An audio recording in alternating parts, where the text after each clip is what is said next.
Educa Mais Cast, o canal educacional da cidade de São Carlos. Olá! Hoje estamos aqui começando uma série de videocasts para discutir um tema muito importante a todos, a educação. As nossas conversas fazem parte do projeto Educa Mais Cast, uma iniciativa inovadora da Prefeitura de São Carlos, justamente para aproximar a comunidade desse assunto. Ao longo do ano, a gente vai trazer várias abordagens, várias perspectivas, para que todos possam compreender e fazer parte dessa discussão. Também vamos trazer vários especialistas, profissionais que atuam com esses desafios diariamente. Por isso, hoje a gente está aqui com a Alessandra Marques da Cunha Lopes e com a Juliana Mendes de Oliveira. A Alessandra é professora, mestre, doutora pela UFSCar e diretora pedagógica da Secretaria Municipal de Educação. Já a Juliana é formada em licenciatura em História e Pedagogia e pós-graduada em Educação. Hoje atua como coordenadora pedagógica da Escola Municipal de Ensino Básico Antônio Stella Moruzzi.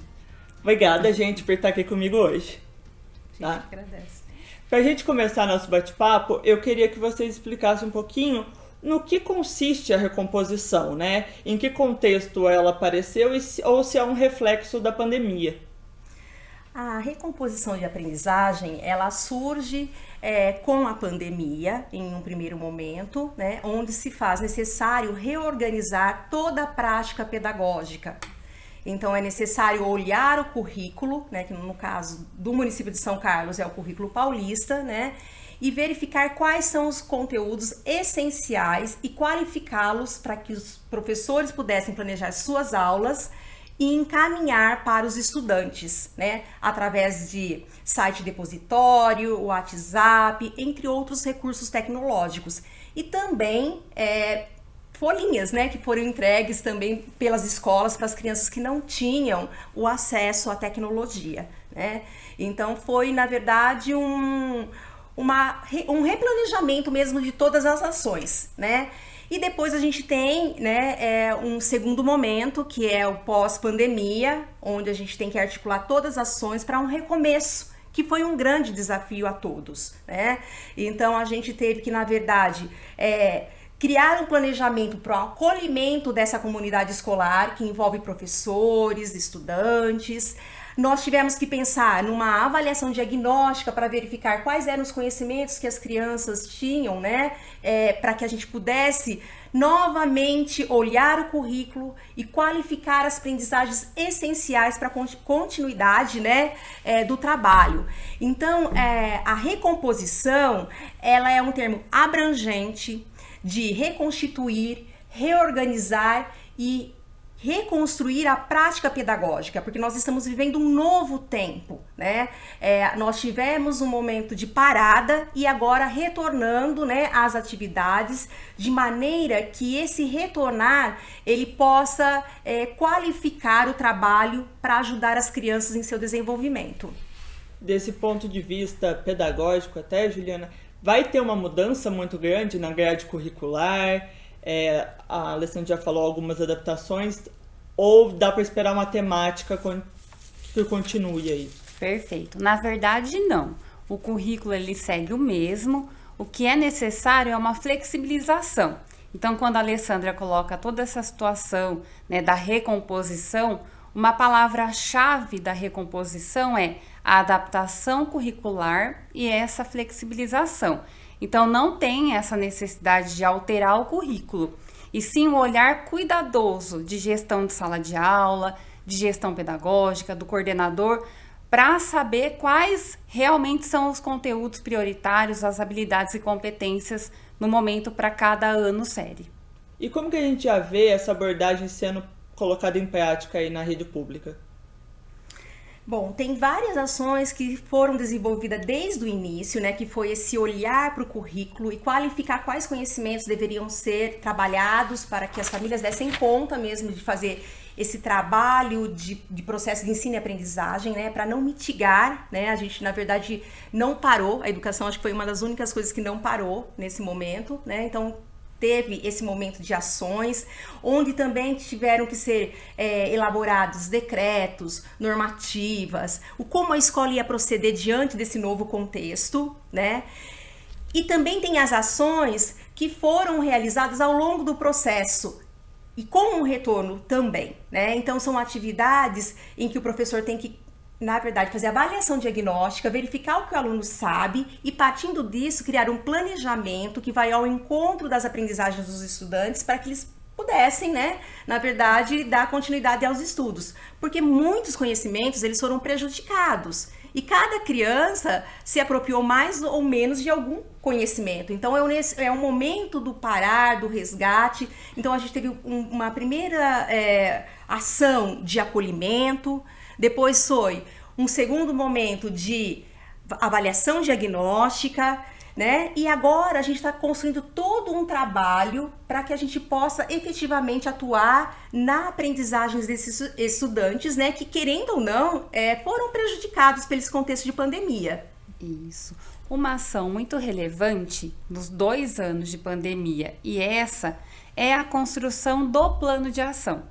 Então, nos 2 últimos anos, não teve como trabalhar, né, o currículo, retomando aquela questão, não teve como trabalhar o currículo como ele é constituído, dado, mas os professores tiveram que se debruçar junto à coordenação para fazer essa escolha do plano de ação, né?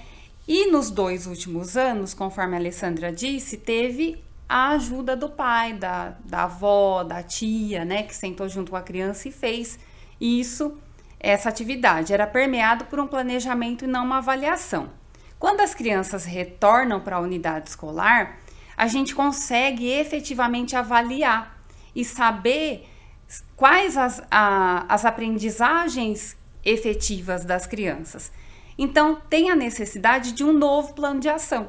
E dentro desse plano de ação, que é constituído por escolhas de qual é o conteúdo, tem as estratégias. Então, por exemplo, no Moruzi, a gente tem professores que, como estratégia para melhorar a leitura da criança, faz a tertúlia dialógica, né? Outra situação que tem acontecido na escola, a gente tem os grupos, né, do projeto da recomposição de aprendizagem, onde a gente verificou as crianças que precisam de uma ajuda a mais dos conteúdos que não foram consolidados por elas, aprendizagens, na verdade, e aí essas crianças são atendidas, algumas no contraturno e algumas no próprio momento de aula. Então é importante salientar que existe essa necessidade do plano de ação, né, que demanda várias ações, que acaba sendo uma ação de pôr no papel o que a gente vai fazer e a ação efetiva do que acontece, que é a prática. E dentro desse contexto também, do tempo da sala de aula, né, da qualificação desse tempo também, foi necessário outras ações. Por exemplo, as frentes de trabalho, né, que criamos, que é a alfabetização, a produção textual e o raciocínio lógico, que envolve a matemática, né? Então, é um trabalho a mais, né, no contraturno, para também fortalecer as aprendizagens, né? Então, a gente vai tendo que pensar em estratégias que venham fortalecer cada vez mais e para a gente superar o que foi perdido durante esse período, né, de pandemia. Vocês podem dar mais um pouquinho de exemplo de ações, das atividades mesmo, né? Você falou da tertúlia, o que seria isso e outras, por exemplo, a matemática. Isso. Como que são essas atividades? O que as crianças estão fazendo para tentar aprender, às vezes, de outra forma que elas não tiveram, né? Durante, principalmente, a distância. Bacana. A tertúlia, ela já é uma atividade que ela acontece no Moruzi, por exemplo, porque a escola é uma comunidade de aprendizagem. Então, dentre as atividades de êxito, tem a tertúlia, que é a escolha de um livro clássico da literatura e a leitura feita, mas não é uma qualquer leitura. A criança tem que ler e demonstrar o que ela entendeu. Então, por exemplo, nessa parte do trecho da história, me remeteu a uma história da minha família, eu fiquei triste. Então, nesse momento da tertúlia, a criança não expõe só a compreensão do que foi lido, ela expõe o que ela sentiu, né? Então, já era uma atividade que ela acontecia, e mesmo no período de pandemia, nós tivemos algumas professoras lá da escola que realizaram, né, essa atividade de forma remota, virtual, né? Hoje é uma das atividades que permanece, uma atividade de êxito, né? Em tudo que vocês falaram também, acho que uma palavra que fica muito forte é a questão da comunidade. Então eu queria que vocês falassem como que a comunidade pode se envolver cada vez mais para ajudar nesse plano, para ajudar as crianças e fortalecer, né, a educação no município como um todo. A comunidade, ela tem um papel primordial, né, para o processo de ensino e aprendizagem. Quanto mais a comunidade valoriza a educação, mais a criança vê sua importância e também se inteira e também se desenvolve, né? Então, é fundamental, sempre foi e sempre será, principalmente nesse contexto, né, a participação de todos dentro da escola, né, na elaboração do projeto político-pedagógico, nos conselhos, na APM, no planejamento, né? Então são em diferentes situações que a comunidade ela é fundamental dentro das unidades escolares. Ela é uma grande parceira que nos ajuda a fortalecer mesmo as ações. Porque, na verdade, a educação ela é um todo, né? Ela é criada em muitas mãos, né? Não dá pra gente fazer sozinho, né?